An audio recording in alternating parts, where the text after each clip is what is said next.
Howdy folks, I'm Cozy Comforter Cocoon, courteously cradling cuddly cats. I'm Amber. And here are more cuddly cats for us to cradle in our warm blankets. So let's get started. Alright folks, and our first letter is titled, Am I a Jerk for Not Telling My Husband About My New Hobby? I'm a 34-year-old female, and I've been married to my husband, a 36-year-old male, for 4 years. I work for an ambulatory service, and he's a mechanic. I've always been crafty and have always had an artistic interest. I've tried a lot of different art mediums, including painting, needlework, custom costume making, etc. Every single time I start a new hobby, my husband will tell me that I should look into doing that as a job. I know some people find their passion and make it their work, but that's not what I want. My hobbies are just that, hobbies. I'm not looking to make money off of them. I'm okay at best, maybe decent. Nothing I make is ever going to end up in a museum. I've sold very little because I usually just give it away. For example, I went through a knitting phase and I ended up making a bunch of blankets and donating them all to a women's shelter. My husband said I should have sold them instead. I wasn't trying to make money. I just wanted to create and happened to make something useful to others. He's constantly telling me that my work should be what I'm passionate about, but I don't want my hobbies to become work deadlines. My art is something that I do away from work. Yes, I've told him this many times. His argument is that being a mechanic is his passion and also his hobby. He restores older classic cars, and he's able to make a decent profit off of it as well from his job. And that's fine for him, but it's not what I want to do, and I've said as much. I love my job. So, when I took up a new hobby recently, pottery, I didn't share the details. This hobby takes place in a studio outside of my home on my off days while he's at work. And I go there and learn pottery. It's quite messy, but I'm happy with my progress. They do other things at the studio, such as wine and painting and other hobbies I've learned before. So when I told him that I was going to the studio, he didn't think much of it and assumed I was just doing a hobby that I already learned. Recently, my sister asked how my pottery classes were going, and he overheard. He asked why I didn't tell him, and I told him the truth, that I wanted to enjoy my new hobby without having to listen to him tell me to make it my career.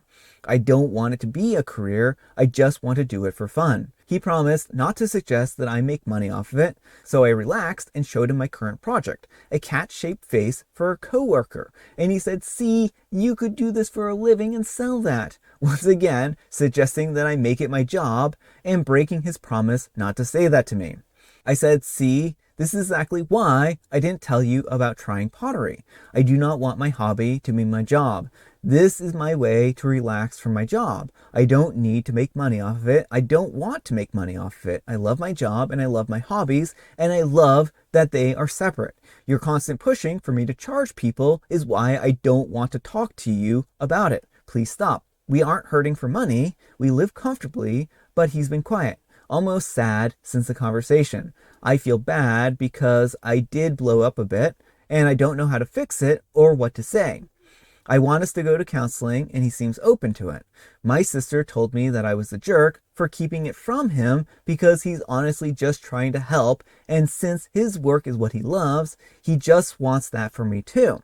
I get that, but how many times do I have to say that I don't want those two things to go together? And I don't need my work and hobby to be the same thing. So am I the jerk for not telling him about my new hobby because I don't want to make it my career? All right, folks, what do you think? No, absolutely not the jerk. I mean, you have repeatedly expressed to him that you do not want your hobby to be your job, and he keeps disregarding you and telling you, "Oh, but look, you could make this into a job."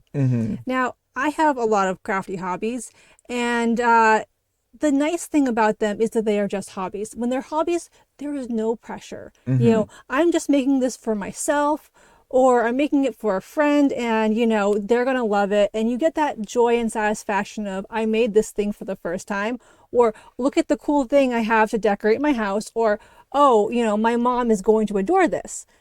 It's low pressure, low stakes, and actually fun. When I've had people be like, "Oh yeah, you could sell that," I just think about it. Think about the time and labor that go into it, and it's a hard no.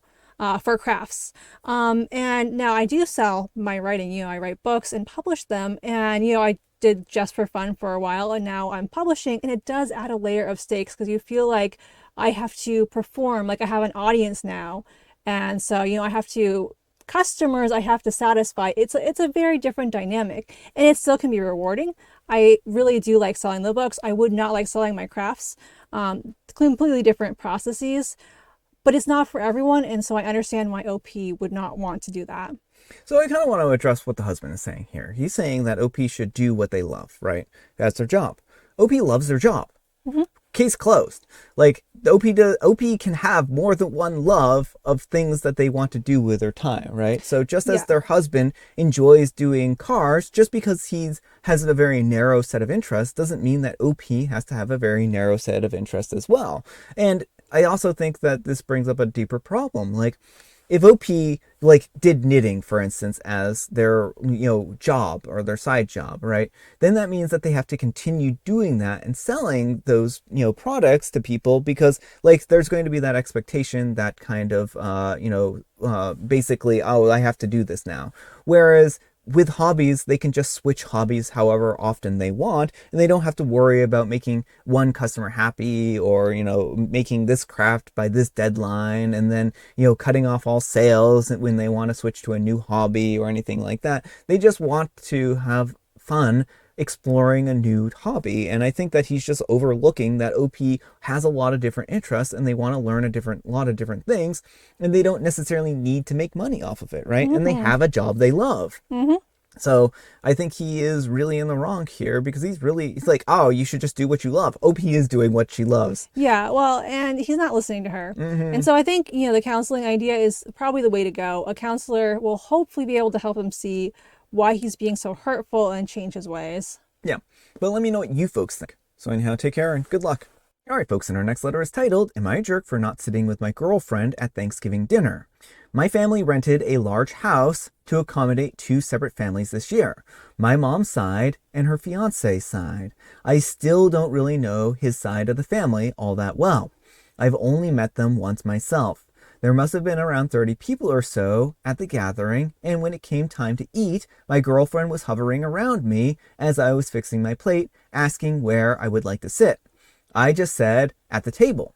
However, by the time that I made it to the table, there weren't many open seats together. I chose to sit next to my uncle and cousin. My girlfriend had to sit on the other side of the table. Apparently, she was upset because I didn't sit in the seat next to her. I wasn't going to get up and move after I sat down. I just saw an empty seat and sat down.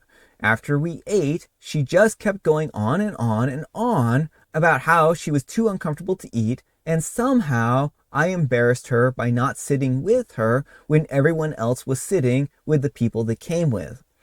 I don't really get why it's a big deal. I sat down, ate my food, and didn't talk to anyone. I don't like chatting when I'm eating. She said that she was uncomfortable being surrounded by people that she didn't know, and I was uncomfortable too. I quickly ate up my food and I got up. This isn't the first time that she's made a big deal out of me not sitting with her at family gatherings. I'm contemplating not inviting her anymore. My family noticed this time that she didn't eat and immediately went outside by herself. At this point, it's getting embarrassing, but she argues that I'm impolite just because I don't sit with her 24/7. All right, folks, what do you think? Yes, OP, you're the jerk. This is your family. I know you don't know everyone who's there, but you know more people than she does, and you have closer relationships with them than she does. And it is very normal to want to sit with your partner at dinner. Even if you're not having like grand conversations with your partner, the fact that you didn't check in, like you knew she wanted to sit with you and you just were like, I'm just going to grab this seat. Do you even like your girlfriend? I was kind of wondering the same. OP is like, there weren't many open seats together, indicating that there were at least some. Yeah, well, it's right? like he couldn't even be bothered. And his girlfriend had clearly made it clear, like, I want to sit with you. Where should we sit? And he's just like, anywhere. But then it sounds like he rushed to get his food plate finished so that he could go sit down by himself so that she would have to go find a different seat, right? And this is a repeated trend. Like, he's like, this isn't the first time she's made a big deal out of me not sitting with her. I mean, I feel like at most gatherings I go to, couples very often will sit together. Like, that's kind of the norm. Yeah. And if you know your partner has like social anxiety, even if like that wasn't the norm, it's still like the nice thing to do to make sure your partner feels happy and safe at an event. Yeah, oh, I just think that OP is an extremely inconsiderate individual. I don't know, like their whole thing is like, oh, I just don't want to invite her anymore. Like, Yeah, well, that's the thing. It's not like maybe I should like take her needs into account. I just don't want to invite her anymore. She's yeah, embarrassing. yeah.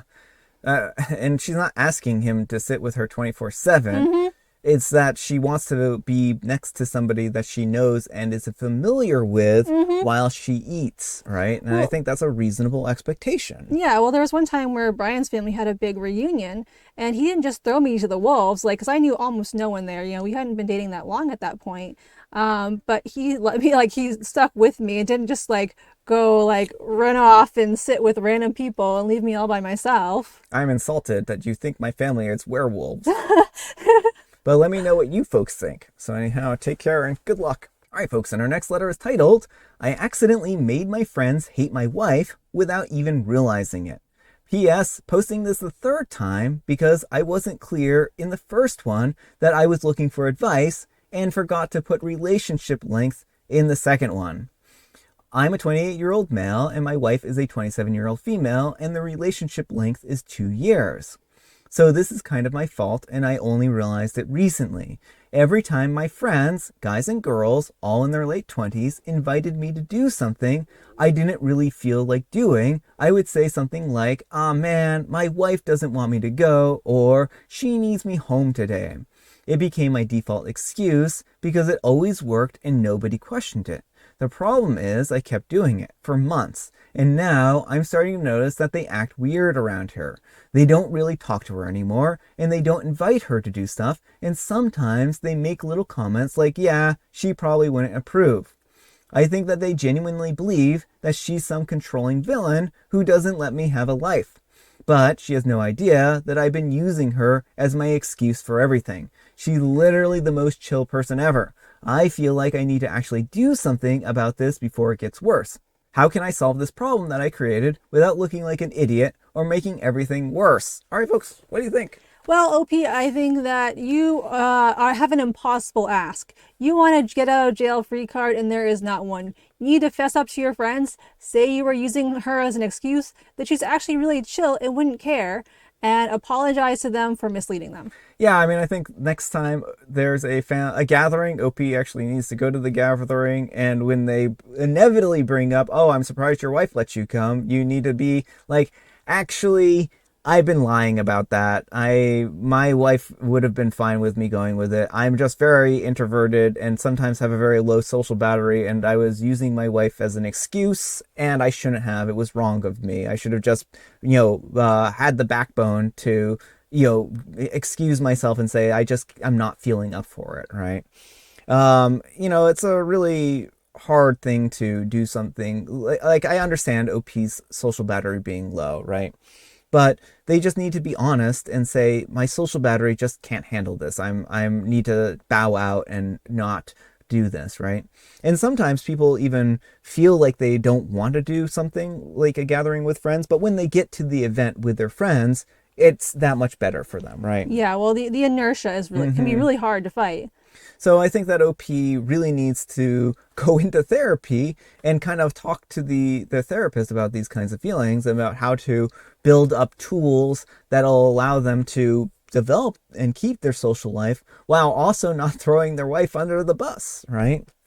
So I do think that that's the easiest solution right there, is honesty is the best policy. And not only is it the easiest, but it's also the only one that's fair to your wife. Yeah. But let me know what you folks think. So anyhow, take care and good luck. All right, folks, and our next letter is titled, Am I a Jerk for Still Wearing the Gym Clothes That My Ex Bought Me? Hi all, I'm a 20-year-old female and my boyfriend, a 21-year-old male, are arguing about my gym clothes. I haven't been to the gym in about a year and a half due to a knee injury, and I've just recently started going again. My previous boyfriend was an athlete. When we were dating, he bought me all of my gym clothes from his team store. They're very good quality and were much cheaper than similar alternatives. However, they do have the logo of his team on them.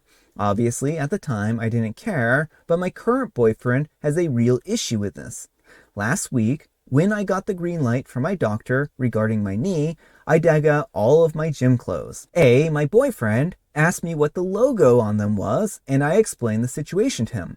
A says that he doesn't want me wearing those, and I need to get rid of them. I told him that I won't be doing that, as to replace all of these clothes, it would be like 300 pounds. I'm a university student, so money is tight, and I just can't justify spending so much money on gym clothes when I have plenty of perfectly fine ones right here. He really didn't like this answer and said that he won't come to the gym with me while I'm wearing these, and he feels disrespected. I said that he's welcome to buy me some new clothes if he really has such a problem with it, but he didn't respond. So I've been wearing my old clothes with a logo on them to the gym for the past week, and things are tense. Am I wrong for how I reacted? I can partially understand why A is upset, but the reality is that I can't justify spending 300 pounds on new clothes right now. I was hoping that he would be mature enough to leave it be and be happy that I'm healed up and be able to go to the gym again. Edit, am I the jerk for not throwing away the clothes from my ex and replacing them with worse quality ones? All right, folks, what do you think? No, not the jerk. Like you said, if your boyfriend has so much of a problem with them, he can buy you new ones. Yeah. But you don't have the budget to just throw away perfectly good clothes because he's feeling insecure. Well, I think that's the crux. I don't think there's any more to it really than that. He doesn't like OP wearing them. He's not willing to buy OP more clothes. OP's on a restricted budget and can't buy more clothes. So he can either, say this is a deal breaker and, break up and not want to be in a relationship and not ice OP out, or he can buy OP new clothes, or he can just get over it and just say, go to the gym with her. A lot of people are probably wearing these kinds of team clothes anyways, if it's from like a big like college or any number of things, right? So there's a good chance, I'm guessing, that this is like a college team. That's what it sounded like. So why would this be different from anyone else wearing their team's, clothes and stuff like that, right? Well, that's the thing. Like, it's also, I was going to make that same point. It's not like her ex is the only person who went to this school ever. There's probably plenty of other people in the area, maybe even people OP knows who go to this college or, university. And so he is just being weirdly insecure about this. Yeah. But let me know what you folks think. So anyhow, take care and good luck. All right, folks, it is tea time. Grab your beverages of choice. I've got some tea right here. And Amber, she has a joke. What might you call an agreement between two evergreens? Well, I would call it an evergreen agreement because it would be evergreen and forever good.